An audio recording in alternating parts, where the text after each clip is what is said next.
Oh my goodness. So I got spat out after Tom Goggins to a road and I hadn't seen anyone for 2 days. And this truck comes around and I'm soaking wet. I've just been on my bike for what, 7, 8 hours now, maybe more. And they're like, "Where are you going?" I was like, "Down to Omeo." And then they're like, "Oh, we'll chuck the bike in."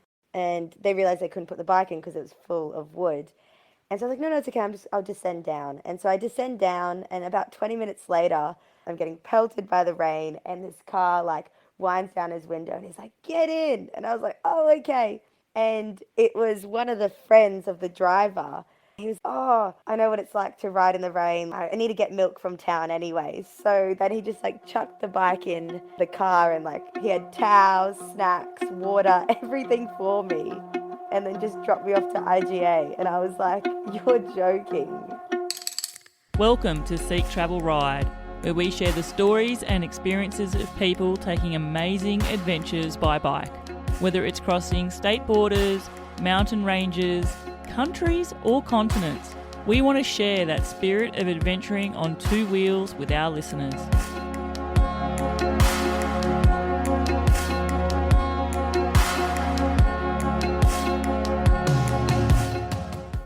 Hello listeners, it's Bella Malloy here, host of Seek Travel Ride, and today I'm stoked because I'm chatting with Juliana Fontana, a fellow Australian who's just returned from a huge bikepacking adventure, tripping all across Europe. She started her trip there in Hungary, rode across the Alps, and eventually got all the way to Norway. From there, Juliana then made her way back south again. She camped a lot, took the opportunity to enjoy some amazing hikes along the way, and spent a lot of that time riding solo. But she also found herself in some of Europe's most epic landscapes possible. Think the most brilliant national parks. She rode all the way through the Alps. But like many others that I have interviewed, Juliana won't hesitate to tell you that it's the people she met and the generosity she experienced all along her route which were the real highlights for her. She's now back in Australia, but the bike adventures have continued on, and she recently took on a super challenging bikepacking route from Canberra to Melbourne. I'm really keen to hear Juliana's take on travelling in this adventurous way, what she's learnt from being on the road for so many months at a time, and how bike travel in Europe compares to bike travel in Australia. Juliana Fontana, a big warm welcome to the show. Hello, thanks for having me. How you doing, Juliana? Good, and you? I'm doing well. Listeners, you won't know this, but Juliana and I actually met just a few weeks ago face to face. So I am super G'd up for this chat, Juliana. I have a few extra insights that I'm going to dig into, and I've got 1,000,001 questions for you. But Juliana, the question I start my show with, and I ask it of all my guests, is, Juliana Fontana, do you remember the very first bike you ever rode? So this is the one question I was like, Bella's going to ask this.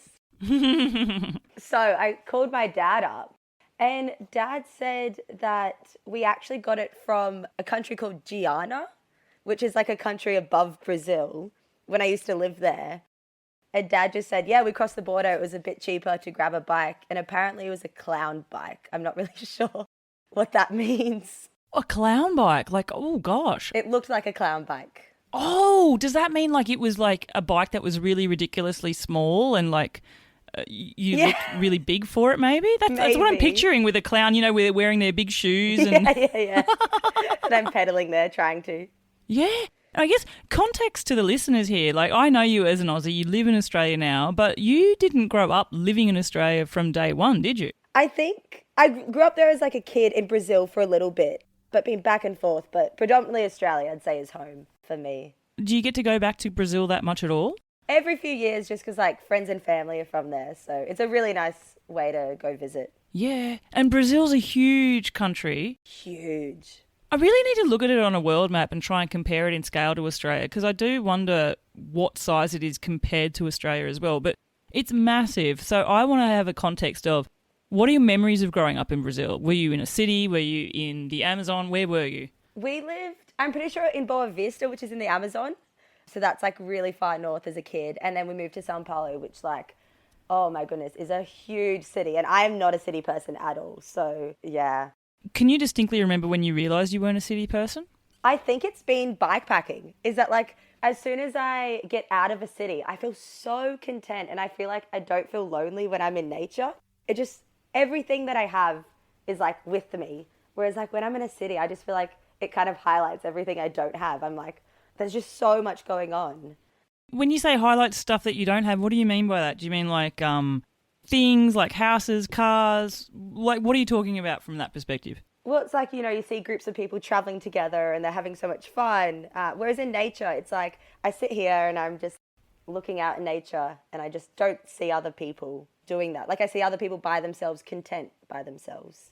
Yeah, okay. I don't know if that makes sense. And and you're sort of like present in what you're surrounded by as well. So there's an extra layer of mindfulness just by being out in the open countryside. Yeah, and because you kind of like everything that you have is so important to you because you don't have much. Whereas when you're in a city, there's just, you can constantly be buying a bigger and better thing. Yeah, no, you are 100% right. And it's funny, like, I spend a lot of my time now living in a little village in France, and I spend some of my time back in Australia where I'm in a city. I am in Canberra. It's not really a city as we know big cities. I always think it's like a big country town because we've got lots of green spaces and stuff, and it's pretty cool. But I definitely notice when I'm in Canberra there is more a shift towards those sort of possession type things, whereas when I'm in the countryside surrounded by big mountains, it's just like, I don't know, I can fill my cup of energy up just being outdoors, staring outside. So I'm sort of thinking that's what you're talking about. Yeah, I think here. so. That's it. So the outdoors, though, I know bike travels, I mean, you've done this recent trip, but the outdoors and doing outdoor stuff, that's not a new thing for you really, is it? I'd say, yeah, I've always loved the outdoors. My family was very sporty. Dad was a cyclist, but we never really did camping trips or anything like that. And I think I got involved with Duke of Edinburgh. Oh, wow. How did you get into that? There's like a local PCYC, and I think one time I just walked past and I'd seen something about hiking and I was like, oh, that looks cool. And we went on a few hikes together and it was really remote stuff and I was like, this is really cool. And so maybe that was when the bug for the outdoors really started burning a bit brighter for you? I think so. And in terms of biking, I remember my best friend and I were in New Zealand. We were supposed to go hiking in New Zealand and flooding happened and all the huts got destroyed. Oh, wow. And we were like two broke uni students and we couldn't afford to stay in Queenstown. Oh, no way. I mean, Queenstown's pretty expensive. Even just a Ferg burger there costs a bomb. Exactly. So we like walked down to like the info center and they were like, why don't you get on a bike? And we're like, oh, okay. So there were these bikes with panniers. And so we just chucked our stuff in. And this is like your first bike trip? Yeah. Wow. Now, where did you head? Because the South Island, first and foremost, it is spectacular. Beautiful. And then secondly, the terrain can be a bit lumpy too, right? It was so chill. It was like on Otago rail trail. So it was like a couple 100 Ks of just like That's no like the cars. best way to do it. Like, you just lucked into the best beginner trip ever, right? Exactly. I mean, we were forced to because we didn't have money to afford anything else. Oh, gosh. So then you were having like really cheap supermarket pavement picnics and stuff like that for food, no doubt. Oh, yeah, I think noodles. Oh, how many bikepackers have survived on 2-minute noodles? Yeah. Well, I think some people call them ramen. We definitely call them 2-minute noodles in Australia, don't we? True. Oh, my goodness me. How many years ago was that? That was, almost 6 years ago, I think. So not really that long ago. And like since that, so Duke of Edinburgh got you into hiking. You sort of, through necessity, had to get into bike travel. But you have done some pretty big hikes. I know that you love your rock climbing. You love the outdoors a bit more as well. You sort of now, I guess, to put it another way, Juliana, from what you've told me, you've realised being in the outdoors is so important for you. You've found ways to seek being in the outdoors, haven't you? Yeah, it's kind of like a mixture of everything that I've enjoyed so far into one. Something that came up when we did catch up face to face was your time spent in the Torres Strait, and I'd really love to talk about that with you if I could. Yeah, absolutely. So how did that come about? That was through PCYC. I was doing some youth leadership stuff with a lot of Indigenous youth, and they were from Arakoon, and I wasn't really familiar with a lot of the geographic locations of a lot of the Indigenous communities and even the Torres Strait. But they were like, you should go up to the Torres Strait. It's a beautiful place. You could do some nursing up there. And me being naive, I was like, what's that? Didn't really know much about it. I looked into it, and they were offering grad programs as a nurse. And to me at that point, it seemed like a no-brainer to apply for a position. Because you'd studied nursing at uni. Yeah. So then I went up there and worked in a dialysis ward with community for a year. And it was one of the most amazing experiences. I learnt so much just yarning to the elders and living on an island where like you go spearing of a weekend. It's pretty cool. Let's give context to the listeners. If you were to describe where the Torres Strait is to people, what would you tell them? Oh my goodness. I mean, I'd say geographically it's a section right at the tip between the tip of Australia and Papua New Guinea. Yeah. But in the same state from where I'm from, Brisbane, it would take 2 flights, a bus and a ferry to get there. And it would be, how long would the ferry ride be even? Oh, the ferry's not too bad. It's like 20 minutes. Okay, but and so hang on, are you taking a flight? I'm trying to think, how far north would a flight even get you? Cairns and then Horn Island. Wow. Oh my gosh. Yeah, it's a long, I mean, just Brisbane to Cairns is a long way. Yeah, we forget how big Australia is. It's huge. And being in the Torres Strait, it sounded like you had a great time there, but you were, it's really remote to everything else. Once you're on the island, you're on the island, right? Absolutely. And the Torres Strait is made up of a few islands as well. Yeah, is that lots correct? of different islands. Yeah. And which island were you based on? Thursday Island. Wow. What's the population there? It goes between like 2,000 to 3,000 people. Wow. So a pretty small population. Yeah, it's about 5Ks walking around the island. Wow. So it's a small island. Oh my goodness me. So you talk about having great time on the weekend spearfishing. Did you have moments where it wasn't so fun being on such a small island as well, realistically speaking? I think there's pros and cons to all of it. I think that for me, it was a lot of doing the same thing, which I think routine can be really important. But I didn't have a lot of the spontaneity I think I would normally have in a bigger city or somewhere where I could just travel to. And I think that you can feel quite trapped.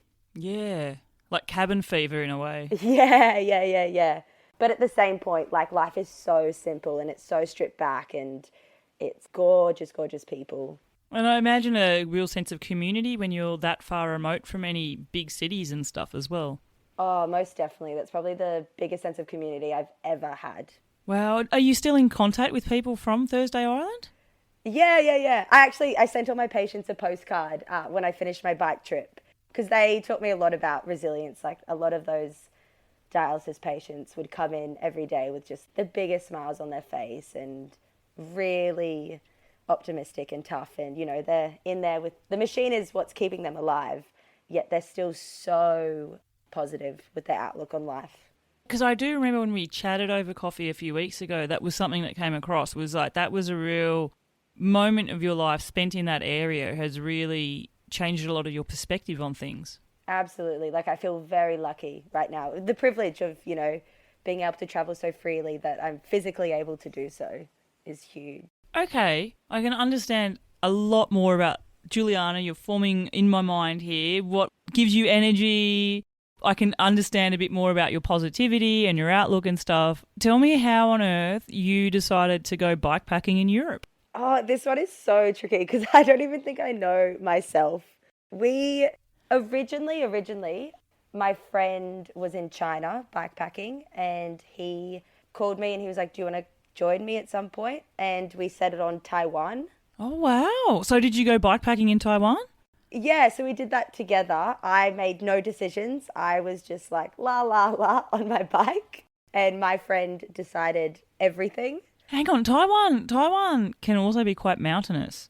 In the middle, yeah. Did you go through the middle or did you skirt around the outside? We went up the middle for a little bit, but there was an earthquake that had damaged a lot of the gorge. Whoa. Yeah. So you could only go up 20 Ks or so. But that would have still been pretty steep. Yeah. The only reason I know this, and it's a really random thing, it's a sort of fact that Bella keeps in her brain for some reason. I don't know why. But there's an event, which is like, I think it's called Taiwan KOM Challenge, and it's like 100 kilometres of constant climbing. Yeah, it gets you to like 4,000 metres. Something like that. It's a ridiculous ride. So I imagine riding down the middle might even be some of that potentially. Yeah. Did you enjoy that time in Taiwan? Yeah, it was, I didn't know that you could travel like that. I guess in New Zealand we had done that, but this felt so different. Like English wasn't really widely spoken. We would get to restaurants and it would just be like numbers, and we're just like, all right, let's have 4 and 8. See what comes out. Yeah. Did you have some great food? I always have to talk about food on the pod. It's so great when we get it in early. Tell me about like food experiences there in general. What were they like? I mean, I did get food poisoning and couldn't eat for 3 days. So Oh, this is not a good story. Do you feel scarred from that? And the only reason I say that is 6 months ago in France, I got food poisoning. I blame it on a really dodgy chicken wrap. And it was really bad for me for about 5 days, and I still feel emotionally scarred from that battle. Are you like it took me a while to build up the courage to have like chicken again? Like, are you the same? Oh yeah, I can't have a street pancake for sure. Oh no, sorry, street pancakes. Food poisoning aside, how long were you in Taiwan for? It was only 10 days, I think, in the end. It wasn't. Taiwan's relatively small, so. Yeah, a bit bigger than Thursday Island. Yeah, a bigger island. Wow, okay, so that gave you this idea of being able to travel in a different way in a totally different country. And do you think the domino effect, like do you think you just kept that trajectory on to this bikepacking in Europe idea? I think so, because then I was talking to a mate about doing Norway, but like just going to Norway, not doing... No bike travel there. No, but then, I think anyone who's ever looked into Norway, you soon realise that it's a very expensive place. Extremely expensive. My hot tip if you're going to Norway that I've heard from other people is get your food before you arrive in Norway. Yes. Oh, gosh. So, yeah, we were going to do Norway. So you've got this incentive to go to Norway and you see it's so expensive, and I'm connecting the dots back to your time in New Zealand where your bike travel was your way to be able to access something that was otherwise unaffordable for you. Have I connected the dots right? I think now I didn't even think, yep, that's it. Oh, wow. Tell me your life story, Juliana, and I'll piece it together for you. I will give you the answers. I just need to take you in my pocket everywhere. Yeah, you probably don't want me as your shrink. But then essentially we looked into going to Norway, and even the flights were expensive. So then I was like, well, what's the cheapest flight? Gosh, I'm coming off as such a cheap person. But then it ended up being Hungary. So then I just was like, well, I'll just fly into Hungary and I'll figure it out. Oh my God, this answers so many questions for me, because I was thinking, Hungary, that's a really random country to start a bike trip in. But now it makes sense. And actually, let me piece the rest of this together, because I know that you went Hungary, across through the Alps, and then eventually made your way all the way up to Norway. Amazing time there from the looks of it. But then I noticed that you went back down to Hungary. Did you have like a return ticket in and out of Hungary then, or? No, it was just a Schengen visa. I was like, I just need to go south. That 90-day limit bites hard, doesn't it? Yeah. Okay, Norway's coming to mind. You know you've got to go from Hungary. That all of a sudden becomes a bit of a different proposition from a bike trip, doesn't it? Because there's a fair amount of kilometres between Hungary and Norway. Yeah, I'd say so. I just kind of hopped on my bike and I didn't even know where I was going. On the flight there, I hadn't even done a bike route. My motto for the whole travel was just like, if you don't plan, nothing can go wrong. Oh, I love that. It really reminds me that I've had a few people talk about that. No expectations, no deceptions, no plan is my plan, and things like that. It sort of sounds a lot similar to what your mindset was there. And it makes me think, I feel like there's two different types of bike travellers, Juliana. You're in Camp A, which is like, let's just let the road decide. I'm going in this general direction and it'll work out. And then there's the other one who go, day one, I'm going to be here. Day two, I'm going to do 73 kilometres with 220 metres of climbing, and I'm going to descend here and I'm going to be camped here. Day three, I'm going to camp here. And then they've got their, 30-day plan on how to get to Norway or whatever it is. Yeah, You're definitely not that person. Have you ever been that person in any form of travel? No, I think I'm just a bit too chaotic for that. I am a pretty poor organizer. So that's why I think, like, if I'm able to have done this and come back in sort of one piece, I think anybody is able to do this. Well, so there's one thing to not plan a route, but what were things that you did consider before you left? Gosh, I actually don't know. I think I considered maybe people that I was going to see, like friends and family who were over there. I think that was a really important thing, to catch up with people who I hadn't seen. Another part was, I think we were talking about, was Sheila on her podcast. Hi, Sheila. Hi, Sheila. Sheila Daly. I have interviewed Sheila before. Listeners, I'm going to put a link into Sheila's episode in the show notes, but go ahead. was her idea of take every day as it comes, and like if you don't want to ride, you don't have to ride. It's a trip for you to enjoy. Yeah, and I think that's a real important thing that I try and keep front and centre for my own adventures is I'm doing this because I really want to do this to enjoy myself. I don't sign up for a sufferfest. No. I've had a few of those, and I know we're going to talk about some. Listeners, stay tuned for the end of the episode. But primarily, the reason I do this is because I think it's a great way to see the world and discover places, and I feel that's the same with you. So giving yourself permission in the same way that Sheila did for her travels to just chill, enjoy, take it as it goes, that was the mindset you were going into this Euro trip with. Yeah, absolutely. Because I was so excited to be there, and I thought, wow, what a privilege that, you know, I have the money to be able to like buy flights and be here, and I have a bike to get me from A to B. Yeah. I felt very lucky.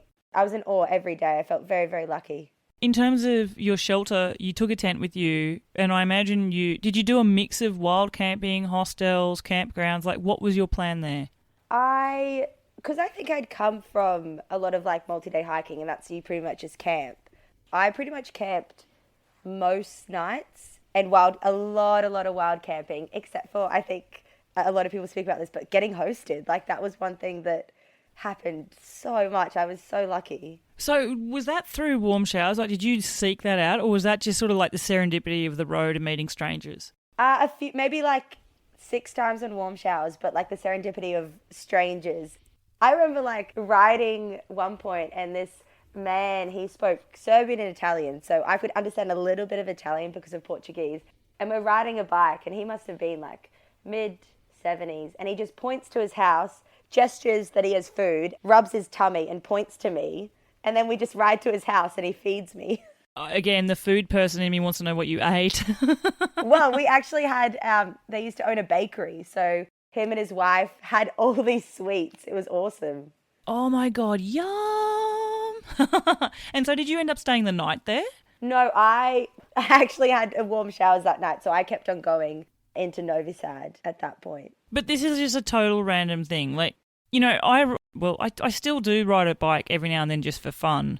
And it's not that often that I would bump into someone else who might be riding and who will then say, hey, come to my house, let me feed you. Like, it does seem to be something like when you put some gear on your bike, people seem to have that extra amount of hospitality towards you. Yeah, people, I mean, it's a weird thing, right? Someone rocking up to like a little village.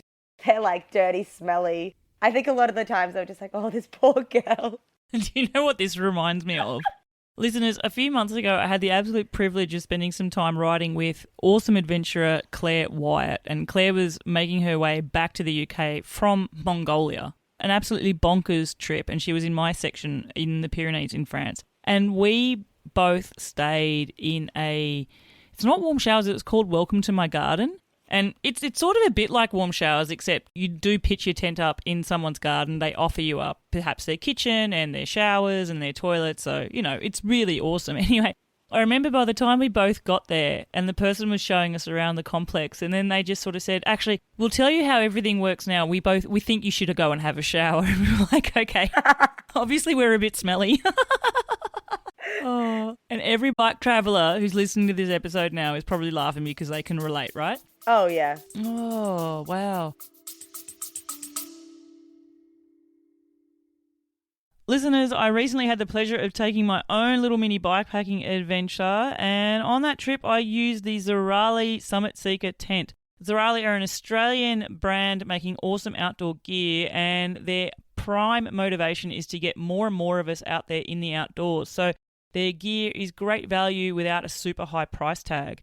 Their Summit Seeker tent, it's a 2-person tent and weighs just 1.6 kilos. What I absolutely loved about using it on this weekend was how quick and easy it was to pitch, the fact I could sit upright in it and not have my head hit the ceiling. It fit both me and my husband in it perfectly fine, and it has double doors, which meant neither of us had to awkwardly climb over each other if we needed a middle-of-the-night bathroom break.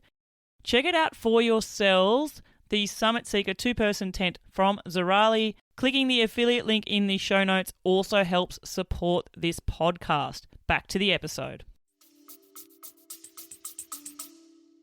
I want to know, you know how we were talking about when you were on Thursday Island, there was a great thing about being in routine, and routine can be good. I also believe that even though every day is different on a bike travel journey, there is a routine about it as well. And, you know, it's the rhythm of packing up, having breakfast, going on, and then going into the routines of problem solving, which is where am I buying food, where am I getting water, where am I going to sleep at night. Did you find that routine, like, is that something that you resonate with, that you did have a routine of daily life on the road? No day is the same, but there is a routine about it regardless. Oh, yeah. I love a good routine. I could, like, in my head, I would, like, in my head, but I would, like, tie myself, be like, how fast can I pack up today? And, like, make little games out of things. In my head, I could just know exactly. It'd be like Tetris, putting stuff into the bike bags and everything. If you close your eyes now, can you picture where everything goes? Yeah, I used to play a game. I'm like, okay, that's where that is. And now I can't recall whether you just had, like, bikepacking bags or whether you had fork bags and panniers and stuff, but did you have, like, one side of the bike's got my sleep system, another side of my bike's where I keep my food and all that type of stuff? Yeah. I've changed from a saddlebag to panniers now. Oh, so much easier. Yeah, so much easier. But it's also the mistake of, like, you know, the more space you have, the more gear you take as well. You do. I always joke, like, it's when you get a big handbag, if you're a woman, like, you generally tend to fill it up. So I asked this question to a few guests. What's your one piece of luxury item that you took with you? Everyone seems to have one. Oh, a luxury item. It was bad. I didn't realize how little I had. Like, I took, like, 2 socks and I only had 1 riding shirt. You really, really went lightweight there, didn't you? A Kindle? Oh, yeah, no, I like that. So you're a reader? Yeah, big reader. Oh, so would that be part of your routine, getting into camp, setting up and then settling down with a bit of reading before going to sleep? Yeah, definitely. That was, like, one of the nicest things. I mean, I'd probably get through, like, half a page and then I'm asleep, but... Nothing builds the fatigue up like a big day on the bike when you're travelling, right? Yeah. You know how you said that with Europe you had milestones of people that you wanted to see along the way and you didn't have, like, a defined route? They would have formed a bit of your route, obviously, if you want to meet people like that. But did you have, like, milestones of places or landscapes or things you wanted to experience? I think I definitely wanted to go to national parks and go hiking, but I did really just sort of leave it as to where people told me to go as well, like wherever locals thought I should go or people that I would meet. Like there was times where, like, I'd meet another bikepacker and they were going a different direction. I'd be like, oh, okay, I'll do that. And if it didn't fit into my quote-unquote plans, I would then just catch a train back or something. Like, I gave myself a lot of grace to stay longer in places if I wanted to. Oh, wow. I've got to go there. Tell me about somewhere that maybe you didn't know existed, but you got there and you go, I need to be here more than one day. Oh. There'd be so many, I imagine. So many. Oh, my goodness.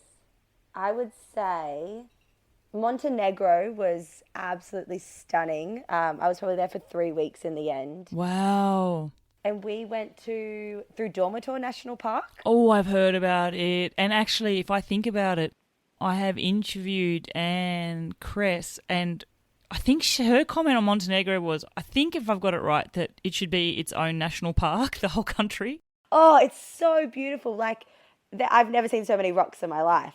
And so we did a hike up at Sedlow's Pass, and we did a hike up, and we stayed in a mountain hut of this, oh goodness, what's the name of shepherd, of this lady? And we ended up staying there 2 nights because it was so gorgeous, the place. And yeah, absolutely beautiful. That was probably one place where I'd sort of heard about it, but I didn't know much. But my auntie was just like, you should go. And it was, a few days ride. So I was like, okay. Wow. And that's in, like, big, epic mountain scenery too, right? Yeah. There's so many rocks and all the peaks are so prominent. They're sort of moments when nature makes you feel teeny, teeny, tiny, right? Yeah. It feels so much peace and, like, no reception, which surprised me because I thought I had, like, my Garmin Messenger, which I thought I'd have to use every day. And then I got to Europe and I'm like, oh, there's a cafe like 20 k's away everywhere. Oh gosh, it's true though, isn't it? Like, Europe can be really, really easy in terms of this type of travel because it's rare that you're super, super, super remote. Yeah. I find it's rare that you're more than half an hour from a village, like if I was to put it that way. Pretty much. And I just felt like I could be somewhere random. They're like, you can just catch a bus into the city. I was like, oh, okay. Yeah. Oh, yeah, there's a bus here. I know. Whereas if you go to Australia and you're in the middle of nowhere, you are literally in the middle of nowhere. Like, and not even that far from Canberra, you can have this problem. We will discuss this later. Stay tuned. Exactly. Yeah. I also think Southeast Asia is probably another one, listeners. Like a lot of people that I talk about bike travel with often comment that a beginner area that they would recommend for people to start with would be Southeast Asia as well, because there is an ease of where to find food, cheap places to stay, easier routes and stuff like that as well. I want to take you through, I actually do want to fast forward you to Norway. That was the destination that was the birth of the journey here, was I want to go and see Norway and I've got to go see it on a bike because it's too expensive to see any other way. So getting to Norway, you got to Norway via Sweden? From Sweden, yeah. Oh, I mean, I've heard great things about Sweden too. They've got an amazing outdoor culture there, don't they? Oh my goodness, like the infrastructure of the huts and the camping grounds, like there's so much thought behind it. There's so, like I think I was saying before, there's like wheelchair accessibility to a lot of them. They've got toilets, infographics on how to like take your rubbish and leave no trace. The sustainability culture is beautiful. Oh, wow. So you would have seen this in Sweden. Did that carry across into Norway as well? Yeah. There were so many huts to stay at. That was absolutely brilliant. And I guess the right to roam. So that was like one less thing that I had to think about, is that I could pretty much pitch up my tent freely almost wherever. Didn't have to worry that you were doing anything illegal or something like that. Yeah, I'll have to leave, like, I don't know, anyone who's wild camped, it's like that. You wake up early and you like hear people, you're like, oh, well, I have to get up and go so people don't see me here. Quickly, do you have any wild camping tips for people? Because I know that there are beginners who listen to the show seeking out some tips to make wild camping feel a little bit more accessible to them. I would say, I mean, I always love to camp near water. That's probably one of the best things in terms of for like cooking and cleaning. Yeah, being close by to a water source where you can. Yeah. But I would almost always ask people to camp in their gardens first instead of wild camp sometimes, just in terms of safety. Sometimes it feels a little bit nicer. Yep. For wild camping, I would often use like Komoot or like other apps to see what other people have said on places that they have liked as well. Yeah, I think iOverland is another one a lot of people use as well for campsite. And then I would often ask locals as well if there's anywhere that they would recommend. And a big one would be like going off your tummy and your feel. Like I have moved campsites because I just, for whatever reason, I just haven't felt safe or comfortable. And I think trusting your gut is a huge thing to do when traveling. Absolutely. I think there's like spidey senses that we have, and listening to our instincts on that is the right thing to do. As much as it can be an absolute pain in the butt if it means that you got to deconstruct your campsite and find somewhere in the dark, right? Oh, yeah. But I guess on the flip side, just feeling uncertain about where you've stayed for the night is also not going to be good for you. You're not going to sleep. No, it's absolutely terrible. And one thing that I didn't think would rock me so hard was when I met other guys and I would wild camp with them, I felt so much more comfortable. And it took me a long time, I think, to feel comfortable wild camping because like any sort of sound or anything would play tricks on my mind and I would automatically think it was something bad. I wonder why that is for us. I wonder why so many of us default to there's a danger about that. And I wonder if it's just like, goes back to way back and instincts. To primal and because the dark can be scary. The dark can be scary, absolutely. I've talked about this before where I've convinced myself that wispy blades of grass brushing against my tent fly was, the axe of a murderer coming towards me or something. The stories you can convince yourself sometimes of, right? I'd go through tunnels and I was like, there are monsters in here. There's definitely monsters. You would have gone through a lot of tunnels in Norway. Yeah, they're pretty crazy. Like it's cold and loud and dark. And yeah, they're not nice. I wouldn't say they're enjoyable. No, I've never enjoyed a tunnel on a bike. And the cold is a big thing too. What was the temperature like in Norway? You were there in summer, so, oh my gosh, you would have had like perpetual daylight, right? Yeah, it was perpetual daylight. It was also like heat waves. So it was like 30 plus degrees every day. I felt really lucky. I had 2 days of rain in like 3 weeks. It was ridiculous. Okay, let's put a timeline on this. What month were you in Norway? Maybe August, I think. But you had amazing weather. Was that something that was unexpected for you? Yeah, I just hear that Norway is like very unpredictable with the weather. So I was sort of geared towards anything. So I was stoked when it was sunshine. Actually, speaking of unpredictable and weather in Norway, was it in Norway where you had like a massive storm unleash and nearly flood your tent? Was that in like the middle of the night potentially?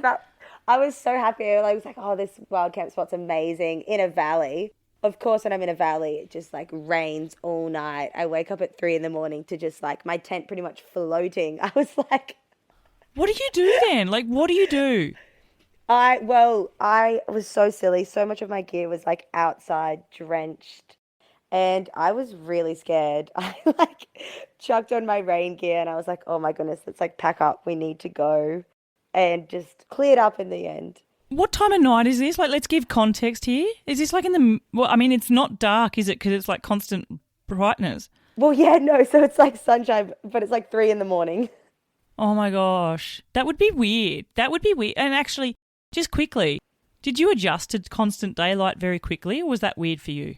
I think you just pretty much everyone is just like little sleep because it was just like a constant sunset or sunrise every day. It was just the most amazing colors in the sky. Oh, it would be mega and the light there would be awesome as well. Okay, take me back. Middle of the night, your tent's flooded, floating. What are you doing? Oh, yeah. On the verge of tears, but I actually called my dad and dad was like, it's okay, you're okay. I was like, okay, thank you. And I promise you I'm really brave, but at that moment it was quite scary. That's all right. Sometimes you need the reassurance of someone else on the other end of the phone to help you get through time. So I can appreciate that. Yeah, I think so. But then I ended up descending down the valley. And one thing about Norway, which I didn't know, is that the ferries in a lot of the spots are actually free and they just act like bridges connecting a lot of the islands. Wow, I didn't know that. That's awesome. And another part, even though I guess that region there was like no one else really, but a lot of the ferries help manage the flow of traffic as well. So like you get the roads to yourself because like you might just pull over for like 3 minutes while like a lot of cars go and then you just wait until the next lot come from the next ferry. So the ferries can be a really good way to get the cars all together in one go. They're all ahead of you, so you're not so much worried about what's behind you as well. So 3 a.m, your tent's floating, you're getting yourself out of Dodge, so to speak. That's got to be a crazy situation, though. Getting on the ferry, waiting for the next ferry, just like drying all my gear. And I then make it near Alesund, which is like a fjord city. And some guy rolls down his window. He's like, hello, hi. And he's screaming. And I was like, oh my goodness, Gary. And it was this guy I met a few days ago on like a mountain biking trail. And he was like, where are you going? I was like, I don't know. So he just invited me for a barbecue and I stayed with him and his friend for 3 days. Wow, this is so random. And all because your tent flooded. Yeah, and it was what I needed. Like I felt quite scared and it was like so nice to to see someone I knew. Yeah. Yeah, it was really lovely. I couldn't believe it. Yeah. Did you find, Juliana, you know how, again, earlier we were talking about you had plans in Europe to catch up with friends that were over there. Did you find that provided you with a great moment in your trip to have that sort of reset? And so to go away from that sort of every day you're sort of in a way traveling nomadic, you're moving, but to be able to just have a base for a few days and reset, did you find that you appreciated that as well? Oh, 100%. I would not have been able to do it. Although I'm like such a go person, I think moments like that to sit with friends and family and not be constantly introducing yourself, telling the story and all that stuff as well is really nice. And familiarity, I think, is what it is, right? Yeah, absolutely. Absolutely. And you can sort of just let yourself be comfortable a little bit and not have to think too much. I remember I came across a post of yours on Instagram and it was sort of talking about all the decisions that you have to make and all the things you need to think about to keep constantly on the road. Like how much food do I need? Where am I going? What's the weather going to be like? Where could I probably camp? All of these type of stuff you got to take into consideration. So I guess when you're having time with people, that's the opportunity for you to just stop, pause and reset and not have to think. Someone else can make the decisions. 100%. Even going back to the ferries in Norway, I used to just sit on a ferry for 2 hours, just go back and forth. Because I was like, I'll just have lunch here. It's in the shade. There's a toilet. I can charge my stuff. There were moments where I really needed that. Wow, so you just stay on the ferry and go back and Yeah. forth across the I was fjord. like, can I do this? He's like, I guess. I was like, okay. Nice. I love that. I He's love like, if that. you want to. What about affording Norway? We were joking at the start how you had to ride there because it's so expensive. Like, did you bring a lot of food in with you, or what was daily spend like in Norway typically? I didn't bring any food with me because I'd pretty much come from Denmark then Sweden, which are all just quite expensive as well. I was pretty poor with managing my money. Well, not so poor, but I just didn't really track a lot of it. Only because I knew that I was, not paying for accommodation for most of the time. So I sort of let myself spend money on food when I needed it. But I do remember tapping my card to buy some electrolytes and it was like declined. I was like, "Oh, a week in Norway and I've already spent more than what I thought I would in the 3 weeks." Oh my gosh, that must burn. I was like, that wasn't supposed to happen so soon. It's Norway that's got the weird cheese as well, isn't it? Yeah, the caramel something. Yes, that's what I've heard. Did you try it? No, I don't know. I didn't. It doesn't sound like it looks appealing. Yeah, I'm not sure. I do love cheese though. And I think the other thing, I learnt this from a previous podcast guest, Slauka. Hi, Slauka. She spent, I think it was 3 weeks bikepacking around Lofoten up to Nordkap. And I think she was telling me in Norway you can't get away from like a typical food at roadside stations is like hot dogs. Oh yeah, they were big. Maybe they're the Norwegian version of like an Aussie sausage roll or a meat pie maybe. Yeah, maybe. I don't even think I honestly, probably my diet was so random. It was pretty poor. I think I also couldn't fit much. So now with my new setup, I can fit a lot more veggies and fruit, which I think is a lot better because I was living off very poor nutrition, I think. I think you get to a stage too where you start craving like a big, massive bowl of veggies and salad and stuff like that as well. Did you find that? Oh, 100%. Anytime I'd go somewhere, I was just like, get me some veggies, get me some salad, fruit. Norway, it wasn't the end of your trip, and I want to get an understanding about that. You said that your ticket flew you into Hungary, you had to go up to Norway. Did you have a time frame in mind when you landed in Hungary of how long you were going to be on the bike for? Or did it become bigger? Well, I knew I had to meet my friend in Norway. So my friend was flying from Australia to ride with me for allegedly, originally was supposed to be 3 weeks. But within like a few days, my friend was like, "Oh, Juliana, like this is not for me." Oh, So I was wow. like, "That's okay. We can go hiking. We can do something else. Like, let's just hang out." So we changed the trip to be some hiking trips in Norway, which is obviously brilliant. Oh my gosh. I mean, I feel like there are no bad outdoor activities in Norway. No, you could just, honestly, you could just sit looking at a fjord all day. Like, it was so beautiful. I'm keen to just go and catch a ferry forward and backwards across a fjord.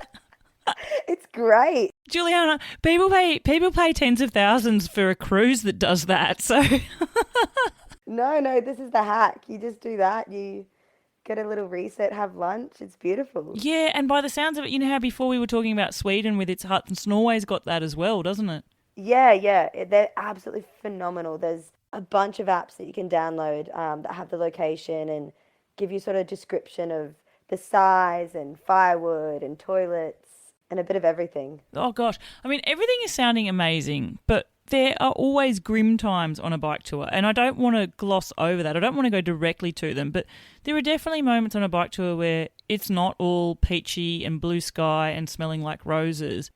What were some tougher moments on your trip? Oh, I mean, that storm one was pretty crazy. I think probably I got stung by a bee twice when I didn't know I was anaphylactic. And listeners, if Juliana's voice sounds familiar, it's because I have featured Juliana on a midweek episode where you talked about the second time you were stung. And I'll put a link to that in the show notes. But let's go back to the first time, because the first time, was that in Norway as well? It was in Sweden. Okay, close. Did you know that you were allergic at this point? No, I just was like, oh, ow, that really hurt. I got bit. And I told my mate, I was like, oh, I might just feel a bit fatigued later. Like my immune system, might just be battling it. But then I just was like, I feel so unwell. And a stranger just gave me their EpiPen. And I was like, okay. This is really random too. Oh, a stranger is giving you their EpiPen, their shot of adrenaline. Like that is just... Yeah. That's a really random thing, like to even have a stranger near you that can do that. Exactly. Where did you get bitten? Oh, in my sports bra, I got stuck in there. Oh, It was no. terrible. And we were in the middle of, we were in archipelago, so we were like, I'd have to get chop it out if I went to hospital. Like it wasn't, thankfully I didn't, but it was very remote where we were. Wow. And I'm just sort of thinking as well, what were the chances that you would get stung twice on this journey? Oh, I know, to have never got stung to then twice in a month is pretty, is pretty crazy. And the second time you got stung, was that in Latvia? Yeah. Latvia. At that point, what were you thinking? I, well, it was really interesting because I think I'd met a lot of people along the way who had been really helpful. And I was like, wow, I've met this person because of they've taught me something. And when I met Imance, I was like, this guy's awesome, but like, why am I meeting him? And then as soon as I got stung, I was like, yep, I'm meeting him because he's going to end up helping me, isn't he?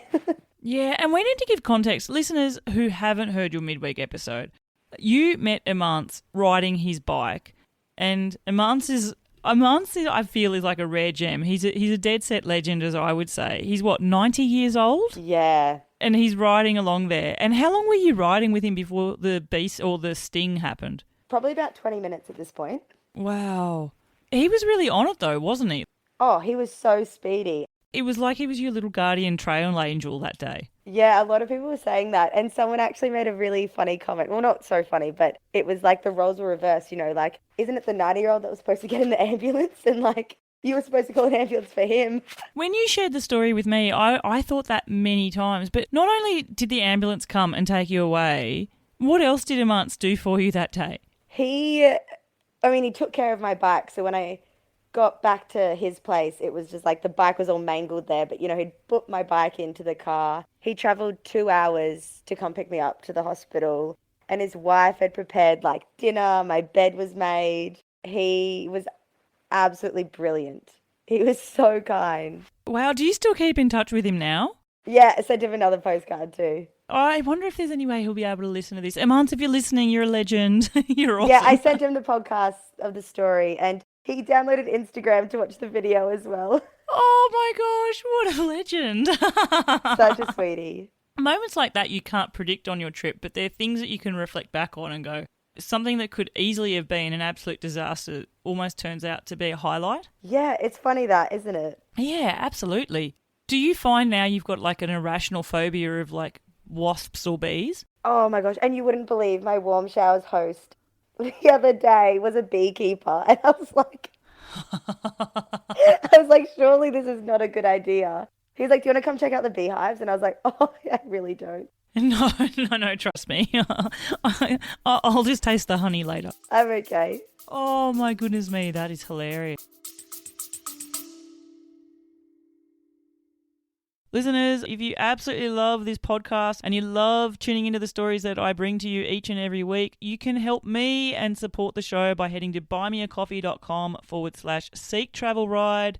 Shout me a few virtual coffees and keep this podcast rolling. Back to the episode. Your trip back from Norway, did you eventually go all the way back to Hungary again though? Yeah, I think because I was in Norway and what was really interesting, I think, about the bike trip itself, I had come from probably a lot of type 2 fun hiking where it's just pretty grim in the moment and it's very hard. Whereas when I was bikepacking, I was just like, wow, this is a lot of fun. I didn't expect to have so much fun. So by this point, I was like, I don't want it to end. So I realized I could catch a ferry from Sweden to Estonia. And then make your way down through there. Yeah. Wow. But like my tent broke and... Oh no, how did that happen? Like, what are we talking about here? It was the day after when my eye was still swollen and I couldn't really see and I probably shouldn't have been on my bike, but I crashed and then my tent got mangled in my wheel and... Oh my gosh, that's right. I remember this now. It got really stuck in your wheel. Yeah, completely ripped and I'm just on the side of the road trying to untangle it. So then I had to catch a train and a bus and a few things, but eventually made it into Hungary with a few days left of my visa. Can I ask you, say that things like visa restrictions are out the window and maybe even to a degree budget. How long do you think you could comfortably be happily travelling on your bike for? Oh, I definitely didn't think I'd be doing 5 months. there's no way I thought I would be comfortable doing that. I think one of my biggest regrets is probably not raising money for charity because I didn't think it would go for this long.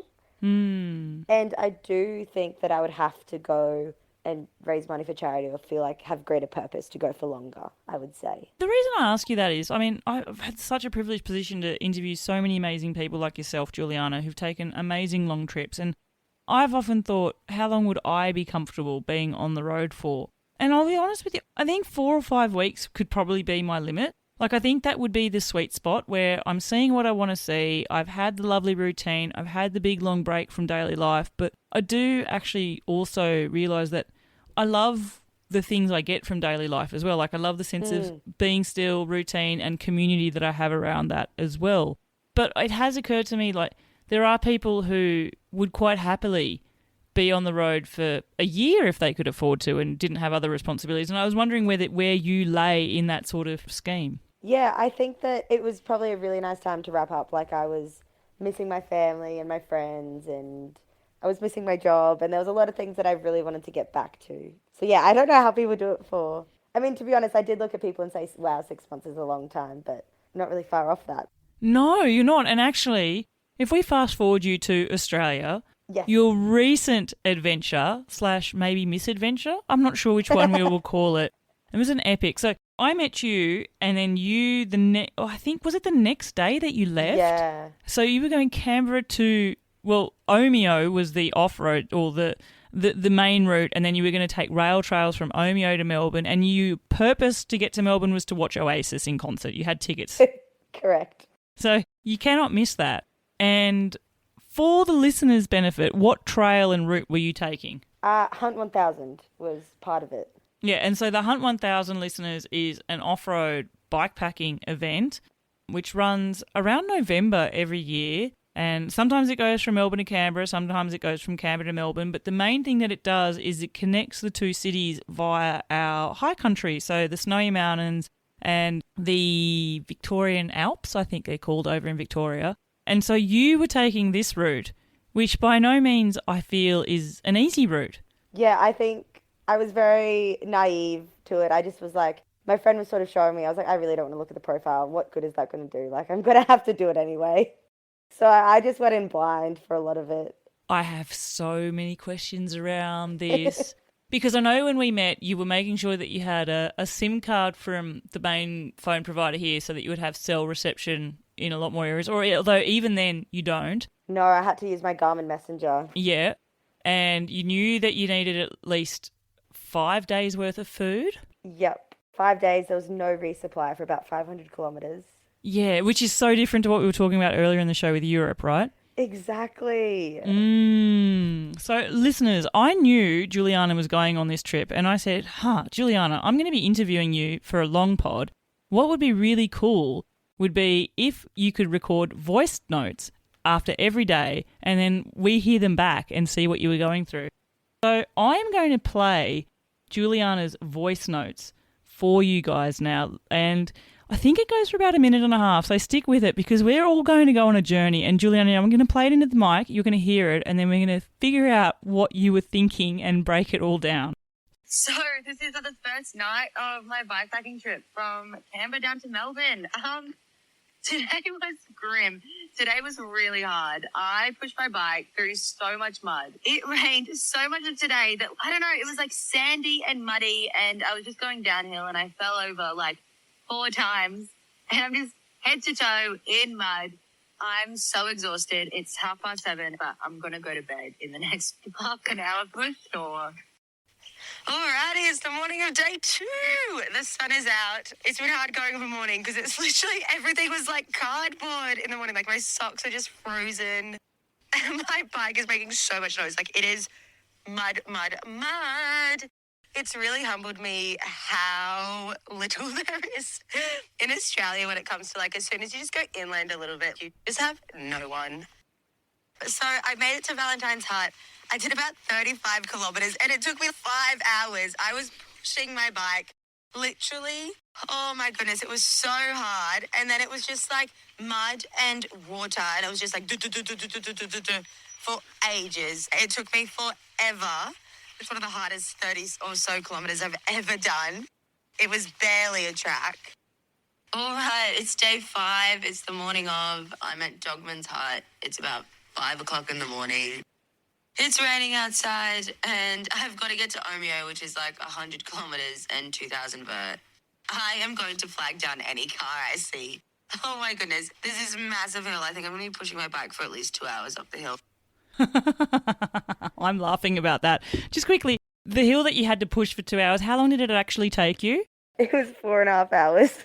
4.5 hours. Oh my gosh. Now, listeners, I don't know if you could pick up on the roller coaster there. There was the, yay, it's day 2, it's sunny. There was the, oh my gosh, everything is so hard, I'm so tired, I'm going to sleep at 7:30. There was the, I have never done something so hard. 30 kilometres has never taken me so long. To, I'm going to flag down a car, get me out of Dodge. I really loved that part as well. But the reason I'm really interested in this route, Juliana, is it's so starkly different to what you did in Europe, 1. And 2, I just this weekend spent 2 days of my own life on this route, and we can compare notes because, my God, it was the most brutal thing I have done on a bike. It was hard as. Yeah, it was. There wasn't much pedaling happening. It was like, I think one of the days I got to pedal my bike and I just couldn't believe it because all day I'd been pushing. Oh my goodness me. And it absolutely mental, right? I think, you know how you said you didn't want to see the elevation profile before you left and you were like, how hard can it be? I'm just going to deal with it. Do you, with the benefit of hindsight, wish that you'd known more? Or if you had known what you were up for, what would you have done perhaps a bit differently? No, I'm super glad I didn't know because I think that I would have probably just like built it up to be harder in my head anyway. So I kind of like the naivety, the naivety of thinking 2 hours on a bike, pushing up a hill. Ignorance is bliss. It is just, I guess, if I was to describe the section that I know both of us rode, I was going in the other direction to what you were going in, but very much you get to a part in this area in the Jagungal Wilderness specifically as well, where you go all the way down a steep side of a mountain to then find yourself across a creek crossing to then pretty much on the other side have to hike a bike all the way up the equivalent steep gradient on the other side. And you seem to just do this over and over. It's like you get caught in like a repetitious loop cycle, isn't it? Oh, yeah. And as you're descending anything, you can pretty much just see the mountain ranges that you're going to have to go across in the distance as well. I had many WTF moments looking at that going, you're kidding me. I did actually say other words, listeners, when I saw the road, and it's not a road. I guess that's the other thing. How would you describe the track? A hiking track, I would almost say. It's just rocks and, yeah, I'd say it's a hiking track and like rugged, really rugged four-wheel drive track. Yeah, really steep and rocky. It's all double track, so it's not like a graded road. And it's rocky. When it's rainy, it's muddy. Oh. There's what we would call water bars as well, so which are purposely built into the track so that the whole side of the track doesn't wash away with the rain. But they're like extra little humps that you have to use every bit of strength to push yourself up and over as well, right? Oh my goodness, I was grunting at those things. Any sort of rock, my wheel just would like not be able to get over, and I'm just like grunting, like I said, braking and then taking a big step and then pushing the bike and then braking. Oh my gosh, I know. And for my trip, Juliana, I just felt like it was never going to end. Like I just felt like there was a point where I've never taken so long to go so little distance in my life before, and I'm not even sure I'm going to get at what my designated endpoint for the day was. How were you feeling? Oh, it was really hard. I literally was just laughing. I was like, I can't believe you thought you'd be able to do 100 kilometers. Like those 30 kilometers, and like I had changed to meet up with some people some two boys were actually coming from Perth down to Wollongong, and they were doing part of the hunt. So we both did little days, and I'm so glad because I don't think I could have done 100 Ks of that. Like 30 Ks was already enough. I don't think I physically had enough hours in my day where I could have done 100 Ks of that terrain. Like it took me... I don't know, yeah. It took me about 11 hours to do 71 kilometres, I think it was. So do the maths on that, listeners. I was travelling just over 6 kilometres an hour. And you sometimes go, surely I can walk faster than this. And I found out my walking pace on not the really steep stuff was about 4 Ks an hour. So you nearly can walk faster. That's what I thought. I was like, okay, well, if I get stuck, I'm just walking. And, it is what it is. It's pretty epic scenery, though. Oh, absolutely stunning. And, like, you are so alone. It is so quiet, and this is something that I think has changed, but I was never really a bird person. But my goodness, there were so many cool birds. Oh my gosh, yeah. I remember waking up in my tent in the morning to the sound of like a kookaburra. Cool. And for someone who lives in Europe most of the year, it's this one bird call that I really, really miss, and it's like one of the best Aussie bird calls ever. But funnily enough, it was only birds that I saw in terms of wildlife. I didn't see any kangaroos or wombats or rabbits or anything. Did you see any other animals? I think once I got off, I saw some echidnas, deer, horses, kangaroos. Yeah, so where we were, there was none of that. The other thing that's really stark on that landscape are all the dead trees, which are from the 2019-2020 bushfires. It's so sad. So I have had the benefit of being in that area before the fires went through and just known how beautiful it was before. And there's just like this, the landscape is just permanently scarred, isn't it? Like there's just dead, proper white dead trees, aren't there? All across, and like a lot of those huts got destroyed, and then I think a lot of the volunteers and workers rebuilt them as well. Yeah, so what Juliana's talking about is along this route. So this area is in the high country in Australia, and back in the day before it all became a national park, it used to be legal for people to farm stock up there. So there was a lot of cattle that was farmed up there. I don't know if there was sheep as well. And so we had what was called stockman huts. The best way I could describe it for you listeners is if you are aware of things like Scottish bothies or stuff like that, that's the Aussie equivalent of those. So they're huts which are built primarily for shelter in bad weather, not necessarily comfortable places that you would necessarily want to sleep in. And typically you sleep in your tent when you're there because I think quite a lot of mice and rats make their homes in these huts as well. But they're sort of like little mini landmarks along the route and you can choose to sort of stay near them. There's generally a campfire. There's generally a chimney in the hut. Sometimes it will still smoke you out or it won't. It depends. And you might find some small luxuries like a shovel or a bow saw to cut wood and you know, things like that as well. So when you were planning your route, Juliana, did you sort of have it in mind that you had huts as your end destinations for each day? So I have to give the credit to my friend Brad. I planned nothing. He has done a lot of it. And he pretty much was just go here, here, here, and here.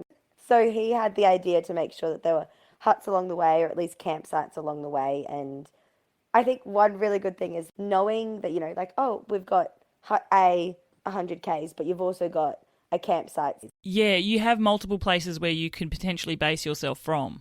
And there's so many like water.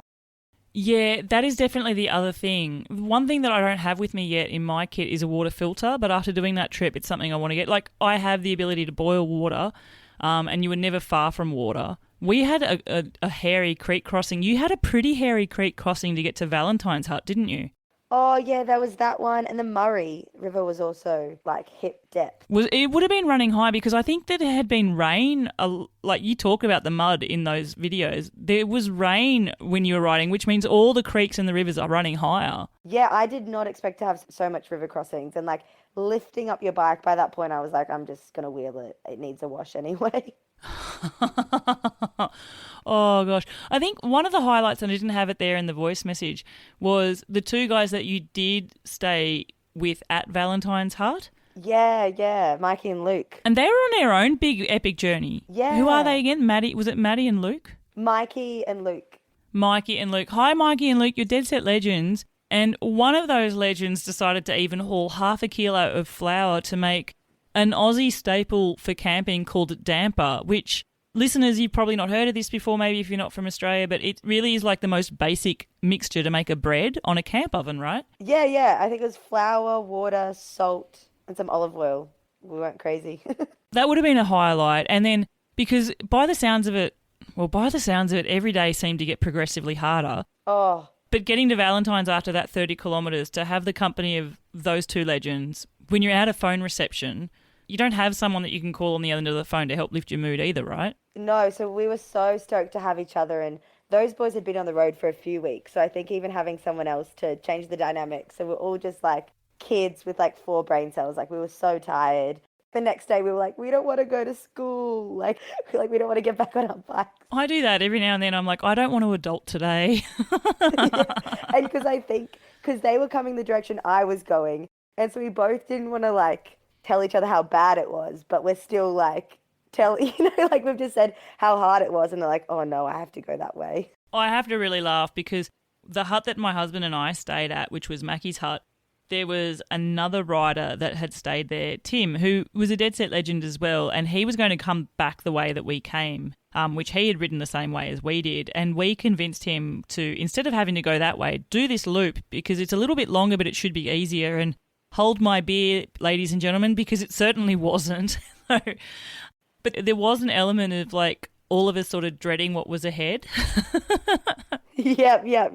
It's a real weird thing because the scenery is just absolutely amazing. I mean, dead vegetation aside, it is a real unique part of Australia with legitimate mountain peaks around you. There's Mount Jagungal, which is the highest, most northerly peak in the national park, which is over 2,000 metres high. And you've got views to the Victorian Alps coming around you and a lot of the other peaks in the Snowy Mountains National Park as well.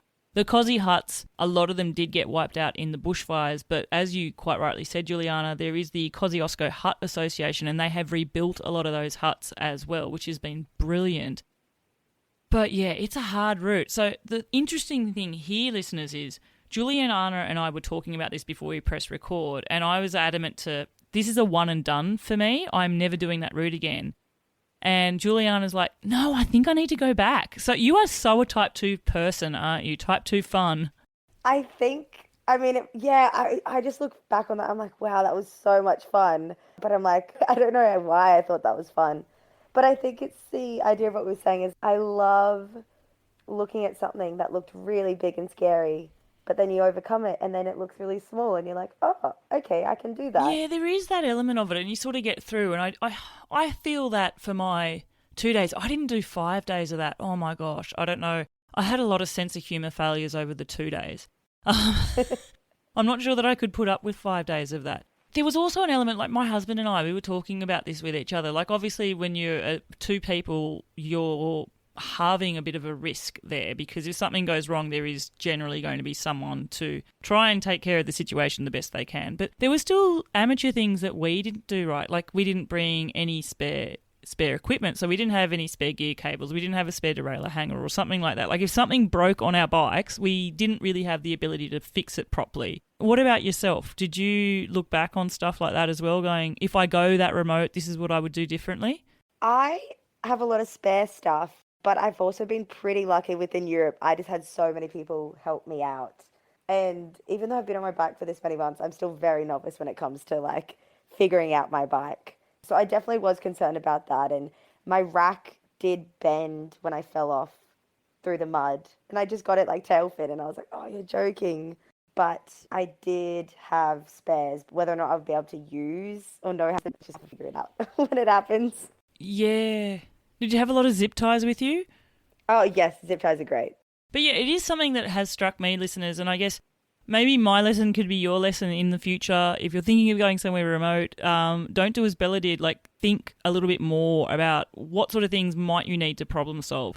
If it's anything I've learnt with this podcast, and Juliana, you're saying the same, is things do have a way of working themselves out, but there's also, it's not bad to forward plan, especially in remote sections like that.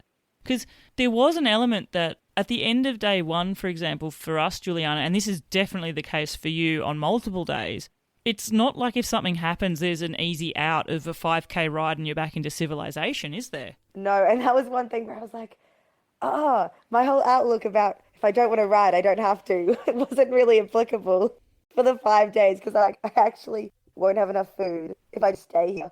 There's no way out. So there was points of that. You have to do the big days because there's no option. Exactly. And I think there was also like me not planning. Yeah. Do you think in a way not having an option was a good thing? Like you just had to grit through it? Like there was no choice, so you didn't even have to waste time thinking about it? Yeah, it definitely, I was just like, there was points where I was like pushing my bike and I was like, I was just in my head and I was getting annoyed and I was like, there's no time to be annoyed. Like you need to make it before dark. And so there was times where like I had to just be serious and go forward. Otherwise I, wasn't going to reach the hut. Like I can't sit and mope around. So yeah, I think there was times where it definitely made me push myself more. Yeah, there was definitely a realization of that for me as well. And I got to a point also on our final day, we had an absolute mother of a climb where it was like a 500 meters of elevation gain in like a very, very, very tiny amount of kilometers. And I was so tired. And I got to a point where I was just trying to look for the next shady bit on the road just to have like a little rest in the shade because it was a hot day for us. And then there was no shade. And then I realized, well, actually, instead of just stopping, I'll stop and walk my bike a little bit. And that's a big mental thing for me. One of my pride points is I really pride myself on being able to ride up mountain, like hills, constantly and not having to stop. And that was really like the first time that I've been broken enough where I have had to get off and really push continuously for 2 days in a row, really. Yeah, those mountains out there are unlike anything I've had. Like the steepness. Do you think, Juliana, like we said, this is the Hunt 1000 route. It's an off-road bikepacking. I'm not sure if it's a race or just an event, but regardless, is doing a course like that in an event and doing like an ultra race or something that you would ever be keen on trying? Or are you purely bike travel is for exactly what we just called it, travel, as opposed for a sportive element? I think just the travel. I just don't think I have the competitive edge to be bothered. Mm. If someone goes past me, I'm like, oh, good job, well done. Like, I just don't think it would, it might be a nice thing to be part of, but for me, it just goes against everything about taking time and stopping to chat and meet people, and I just might miss out on those things, which to me are more important. Yeah. But again, there's no right or wrong way in doing it, but I just think for me it might be more fulfilling. No, absolutely not. And everyone's motivated differently. But I guess it sort of harks back to the first thing that you told me of realizing that you're not a city person and that you really love the idea that you can sit out in a landscape and not need anything else to be content. Like you don't need that competitive edge to make you content. And I mean, when we're talking about this route specifically, what I would say is just riding the route is a massive achievement. There is absolutely no need to try and race it. Yeah, I don't know, because I told my dad, I was like, Dad, there were sections like that I thought were really cool, and I thought they were kind of easy. Some were really hard, but some were okay. And Dad's like, yeah, Jude, because you went slow. And I was like, no.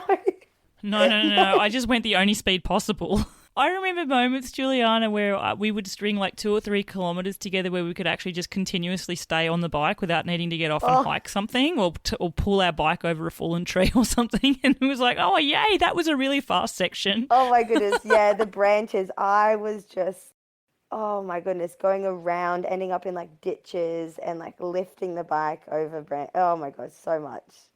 Yeah, it got really tiring. Your final day, the 2-hour climb, which turned into 4.5 hours. Yeah. I cut off how that day ended, but I want you to tell the listeners about it. What happened on that final day? How did you get into Omeo? Oh my goodness. So I got spat out after Tom Goggins to a road, and I hadn't seen anyone since I'd pretty much seen the boys for 2 days. And this truck comes around and I'm soaking wet. I've just been on my bike for 7, 8 hours now. Maybe more. And they're like, where are you going? I was like, down to Omeo.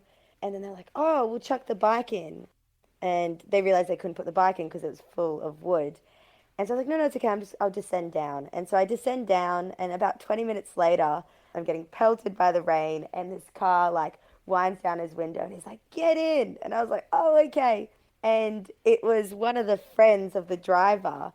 And he was, oh, I know what it's like to ride in the rain. I need to get milk from town anyways. So then he just like chucked the bike in the car, and like he had towels, snacks, water, everything for me.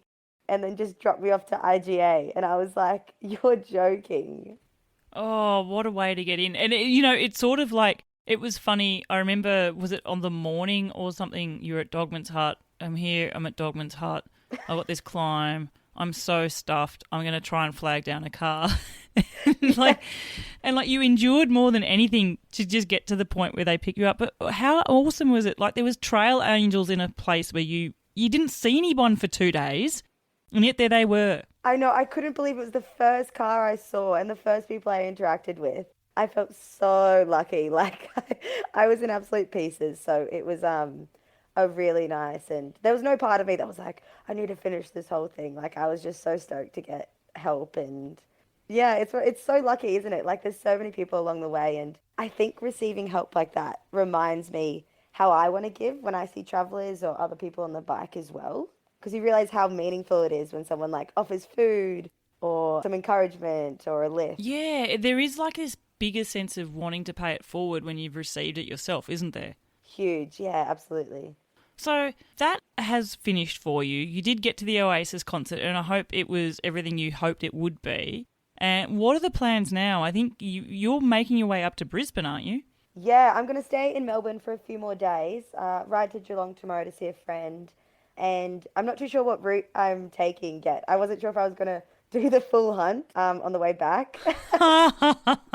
You might have to record more voice diaries for me and send them through. They're going to get progressively. Could you imagine what day 10 is going to be? It's going to be progressively Oh worse. my gosh, I feel like you're talking yourself into doing this. Well, it's either that or I think there's a Vic divide Oh, as well. So, but like the Vic Divide's pretty darn hard too, isn't it? yeah, I have a feeling the elevation has to be wrong because it. I don't think it is. I'm just putting it out there. I'm fairly sure it's hard. And actually, I might be wrong, but I'm assuming, so I probably am wrong, but I always thought that the Vic Divide actually took all of the hunt route, but in Victoria. Oh, goodness. Yeah. Because I think it's 500 kilometres, isn't it? And I think that, yeah, anyway. Yeah, I'm not sure. yeah. I'm not sure. There will be people listening, and if you know, feel free to get in touch with me and let me know. And Juliana, we're going to have to watch and see what happens. If people do want to watch and see what happens, what's the best way that they can follow your future adventures? On my Instagram, I'd say that I post some stuff on there. So listeners, will put a link to Juliana's Instagram account in the show notes. And, yeah, we can see how she makes her way up to Brisbane. I just end up flying. No, hopefully not. There's no adventure in that. Come on now. I don't want you to No, talk no, you. exactly. I'm I've got not so going to much be the time, person so- that talks you into doing the hunt route. Having just done a couple of days of it, I have filled my cup with that. That's a one and done for me. I know, I can't believe my brain wants to. Juliana, it's time to wrap the show up, and I do that asking the same 3 questions. You are a guest of the podcast now, which means you get to choose a song to be the soundtrack to your adventure. What song are you going to pick for your tunes? Oh, yes. There's a moment I recall as I was boxing my bike and I was walking back and I just had this moment of so much happiness and joy of being like, wow, I just want to give my bike a big hug and just thank her for everything. And I listened to the song called True Tears of Joy by Hunters and Collectors. Oh my God, a great Aussie band. Yeah, Yay! great Aussie band. So it's just a lovely song that I listen to. Oh, I love it. Final 2 questions. This one, you've got a choice to make. You can go left on a route one day, but choosing that direction means you are going to be on the most bumpiest corrugated washboard surface of your life. There is absolutely no let up and there's no smooth surface for you to find. Or you can choose to go right if you like, but it's going to be the biggest mother of a brutal headwind that's unrelenting as well. Are you going to go left or are you going to go right? Oh, that's not fair. What happened to the uphill question? Wasn't that a choice? Uphill used to so be last year, mate. mountain Everyone no. chooses the mountain, and quite rightly so, right? Yeah. Oh, I think I would be able to pedal more against a headwind because I think on the corrugation I'd just be pushing. So I think headwind. Oh, yuck, but headwind. It's a mental game. But see, I mean, when you think about pushing, I mean, you just come 5 days off pushing your bike in pretty brutal wet terrain, didn't you? I think I've come up from corrugated stuff. It's a bit too close to home. Yeah, so into a headwind. Okay, Team Headwind is you. And final question, Juliana, and that is, finish this sentence for me. The best thing about taking a bike adventure is? The people you meet. Oh, pure and simple. And it's something that I picked up from as a highlight from you. In fact, I do have it as a quote, and I want to read it out now. And that was, although I am self-sufficient and I'm carrying my shelter, water, food, etc., most of this journey would not have been possible without the kindness from strangers. Strangers opening their hearts and homes for me.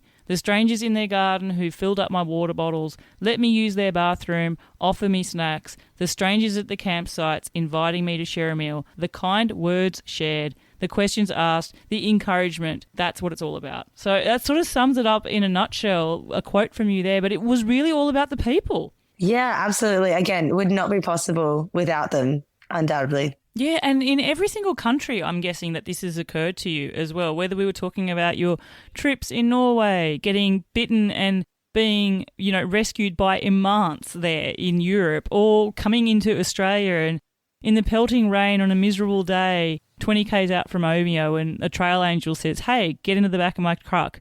The kindness of strangers has gotten you through everywhere, hasn't it? So many kind people. And I think what like Imant said about how, this is not, what was it about being kind? He was just, normal people are kind, like I just said how kind he is. He's like, no, I'm normal. Yeah, it's a theme that comes up time and time again on this podcast with people who've travelled in distances in countries that aren't their own, or even in countries that are their own, is this amazing hospitality that is constantly shown from all sorts of strangers, and it's unrelenting, as in you don't even need to seek it out. Sometimes it actually just comes to you. People are kind, people want to help you out, and it's the ultimate theme, and that's the best thing about bike travel for you. Juliana Fontana, what an absolute trip it has been. I've had a great time chatting with you. I've had a great time learning about your purpose and reasons for bike travel, and great time laughing about shared struggles on the nastiest bit of route that we've both done as well. I'm going to be keeping an eye out and seeing how you do choose to go back up to Brisbane, and also what your next adventures are going to be like, because I feel like this trip to Brisbane, I don't think it's going to be the last type of travel adventure you're going to be undertaking. You did say that you feel your best out there in the wide outdoors, on your own, just in nature, and I feel that's going to be part of you forevermore. Thank you so much for sharing your story here today. Thanks for being a legend and sharing your experiences here on the podcast for Seek Travel Ride. Oh, thank you for having me. Oh my God, it's so cool listening to all these things and now being part of it. So thank you for creating the platform for everyone to share their stories. Yay.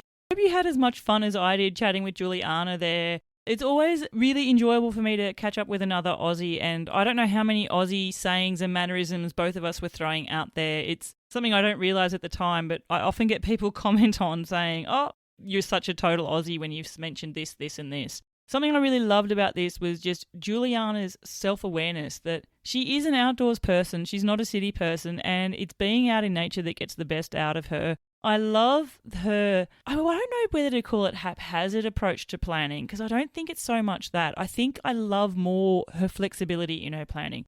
She might have a milestone here or there and an end goal and knowing that she needs to get there, but she also has enough confidence and trust in her ability to reach that and to work things out along the way. Something she mentioned about her Europe trip there, which really struck me, was she was seeking out advice from locals as opposed to tour books, finding the local spots, the things that we don't even know exist yet, and also allowing herself the flexibility of time to, if she found something that she absolutely loved, to actually stay put and spend more time in that area.